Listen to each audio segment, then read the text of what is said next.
Today I want to share some ADHD hacks that have been helping me when I actually remember to use them. I started my medication journey a few months back, and that's definitely helping. But medication alone is definitely not some magical instrument that just takes away all of your symptoms, and there's still a lot that we struggle with even when medicated. So I have found a few hacks I've actually implemented into my life that really help me. I've broken up the hacks into various categories like work and school, procrastination, friendships and relationships, cleaning and organizing, and self-care. Let's just start with work and school because that's the area that so many people ask me the most about. The first thing that I would recommend anybody with ADHD use is something called the Pomodoro technique to work or studying. The Pomodoro method is basically a breakup of your time of when you're studying with included breaks. For me, I set the timer at 25 minutes of focus time, then taking a 5-minute break,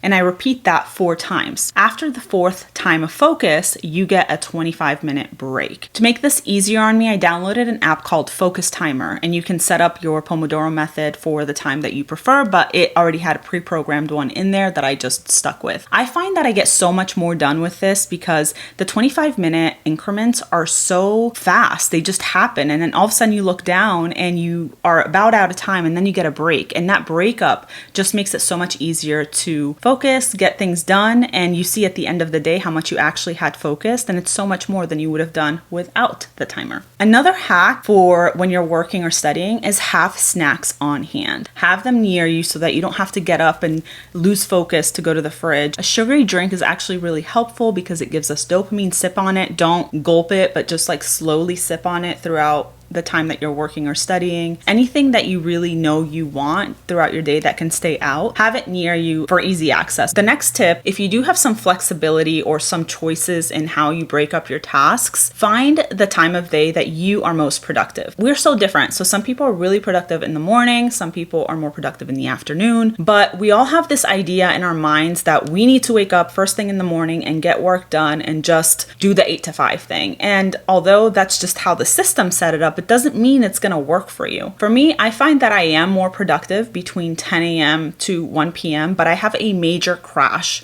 between 2 and 3. Around that time, if I do anything, nothing's going to get done, and I'm going to end up shaming myself for even trying to do something and feeling horrible for not being able to do it. So knowing that I have to take a break between 2 and 3 is really important. And this might take some trial and error, so you might have to play around a bit to see when your best focus time is. You may not be aware of it. The next tip, I'm sure some of you have heard of it, but maybe not all of you. It's called body doubling. Body doubling is simply getting somebody that also has a lot of work to do to work next to you as a warm body, but you're not allowed to like engage and talk with them and like waste time.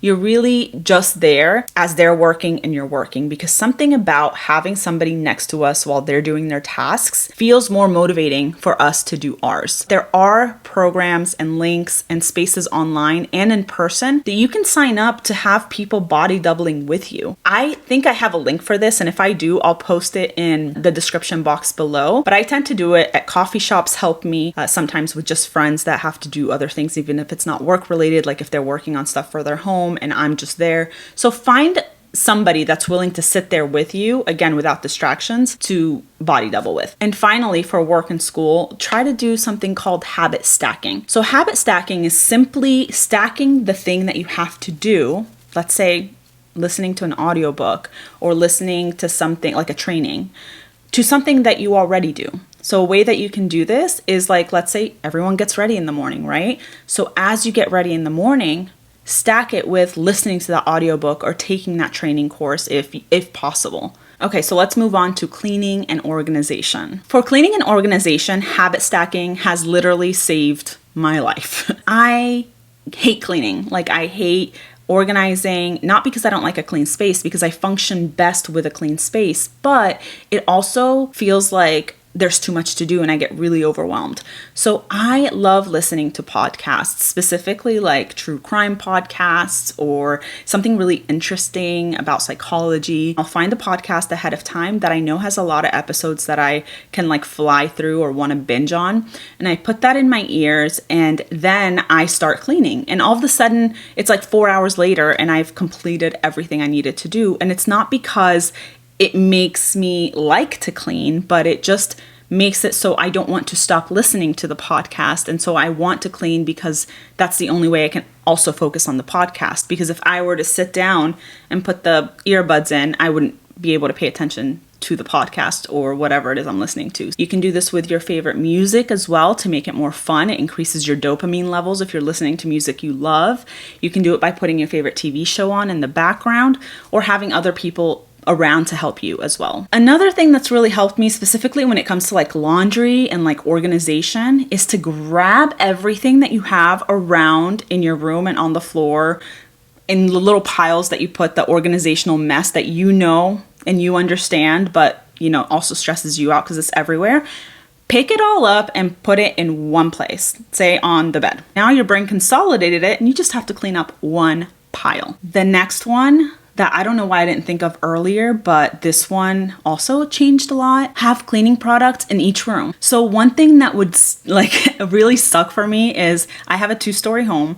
So I would want to clean upstairs, but I'm like, oh, the mop is downstairs, the vacuum's downstairs, the Clorox wipes are downstairs. I have to walk down and come up. And by the time I went down to do something, I already found something else that interested me. So things never got done. So I went and I bought a separate mop for upstairs, a separate box of Clorox wipes for upstairs. I'm in the process of finding a new vacuum for upstairs.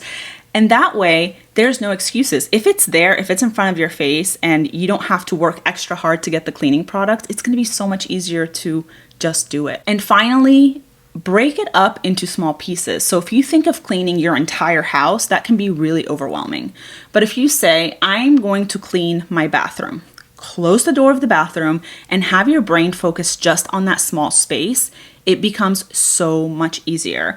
And then once you're done, you can check in with your energy level, see if you have another podcast episode or another song you want to listen to, and then move on to the next room. And if not, that's fine. Just repeat the next day. And that way you're breaking up the tasks into smaller pieces and making it much more manageable. Let's move on to self-care, because there's not anything I hear more of from ADHDers than I don't have time. Because we feel we don't have time because we're just so overwhelmed with the stuff happening in our minds and everything just seems chaotic. But self-care for ADHD is the most important thing because you will burn out if you don't. So the first thing for ADHD self-care is I want you to put it on your calendar as if it's another client, a work meeting, a class, whatever it is. It cannot be skipped over. And self-care doesn't have to be expensive. I'm talking about simple things like eating or showering or exercising or going on a walk. That needs to be scheduled into your day. So for meal prepping and meal planning, that is probably the hardest thing for us ADHDers because we wait till the last minute and then nothing sounds good and we end up just like snacking on all of these things and never having an actual meal. Having everything just ready to take out, unfrozen, ready to cook makes it much easier if you're going to cook. If you're not going to cook, just making sure that you have whatever you need already portioned out and set aside, or having easy to grab meals. So I found these like little pizzas from Costco. They come in like individual slices, not slices, like little rounds. And they're just so easy. They're cooked in like 7 minutes in my air fryer. And yeah, okay, should I be eating pizza every day? Maybe, maybe not. I mean, I don't see anything wrong as long as I'm eating, right? So sometimes it's as simple as like taking out that little piece of pizza, putting it in the air fryer, and knowing that it's there so I don't skip a meal. Then for self-care, I want you to schedule time for fun. So that is often so overlooked, but you're trying to get dopamine from all of these things that are just making you crash at the end of the day without scheduling the dopamine that is actually really good for you, like having fun. Do something that gives you quality dopamine that isn't going to cause you to struggle later on. And finally, and this is one of the most important things for self-care, exercise. Exercise has been shown to reduce symptoms of ADHD, and you need to be consistent with it. You can do strength training, you can walk. If you don't like going to the gym or doing that type of exercise, just do whatever you want in your room, in your home.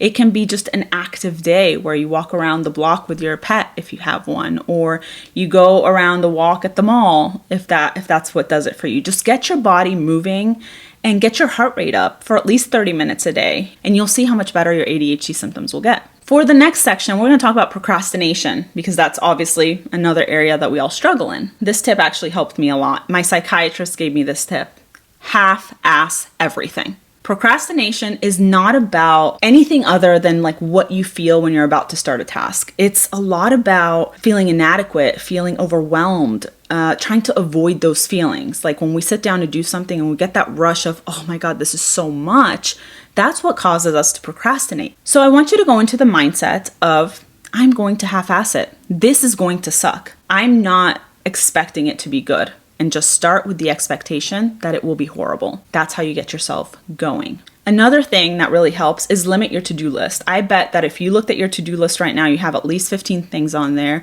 and then you look at it and you're like, of course I can't do anything. It's so overwhelming. I don't want to do any of it. Sit down, take a breath, cut it down to 3 things. 3 things you want to do today. And then while you do those things, the next tip is to add something, again, like stack it with something that does give you a lot of dopamine. Listen to 8D audio. If you haven't heard of what 8D audio is, you can just put it on YouTube and you'll see a playlist. You can find them on Spotify, YouTube, anywhere. And it's basically the music that just goes from ear to ear and it bilaterally stimulates you. And it's something about it for ADHDers is so satisfying and it helps focus. And finally, here's the issue for me personally. When I'm about to start something, I have all these complaints about it. Like, I can't do this because of A, B, C, D, E, F, G, and how am I even supposed to get started because I need to do this before I can do this. And that's where my mind goes. I start thinking of all the reasons why I can't do that thing right now. And what's really helpful is to open up your voice notes on your phone and just record all your complaints, all the reasons why you can't do it, all the reasons that are getting in your way. Get it out of your system. I would tell you to journal, but let's be honest, as an ADHDer, you probably can't keep up with journaling. But voice memos are so much easier because they're just faster. So get the phone out, voice record. You don't have to listen to it. Just get it out of your system and then try to start again and see if that helps you. And finally, we're going to talk about relationships and friendships. If you have ADHD, you might struggle in these areas because people might get pissed off at you. They might get annoyed at you. You might find yourself interrupting, or maybe if you live with someone, they're getting annoyed at your messiness. You just feel like you can't commit to certain things. So here's the thing. Number one thing I want you to do for this is to have a conversation with the people that you love and let them know, hey, this is what I struggle with. Share with them some psychoeducation about what ADHD is, how it shows up, and how you're struggling and what you're working on. So maybe they can help you with reminders. Maybe they can body double with you. Maybe they're willing to take on some of the tasks that are hard for you. So like if you're married to someone or in a relationship and you hate the mail, can you delegate that to your roommate or to your partner? Can they take care of the mail? And then you can take care of something else that might be easier for you. It's all about finding a balance in what works in your relationships, no matter what kind of relationship it is. Then let them know that sometimes you might interrupt them. And it's not because you don't want to listen to them. It's not because you don't care about what they have to say, but because your mind is flying at 1,000,000 miles an hour and you feel like you're trying to relate to them. And maybe you guys can both come up with a strategy to be like, hey, let me finish, or something that can work for both of you. Because another thing that you might struggle with is that rejection sensitivity. So if somebody says you interrupted me, that might come to you like I'm a bad friend and a lot of shame, and you might feel really horrible about it. So a way to avoid that is to have the conversation and come to an agreement beforehand so that you know, hey, they're not doing this because they think I'm a horrible person, but we did come to the agreement that if I interrupt them or if this happens, that they're going to help me kind of work through it. So that's what I have for this video, because I know there are millions of other hacks out there, but these are things that have actually worked for me. I'm also medicated, so I'm working on all of these things together to hopefully eventually get to a place where I've rewired parts of my brain. Be gentle with yourself. And if you have any hacks that you've used that have worked for you, or you want advice or tips on a specific area I didn't mention in this video, let me know in the comments below. That way I can make a secondary video, or if you leave a helpful comment, maybe you're helping somebody else. Again, I hope you enjoyed this video, and I'll see you in the next one.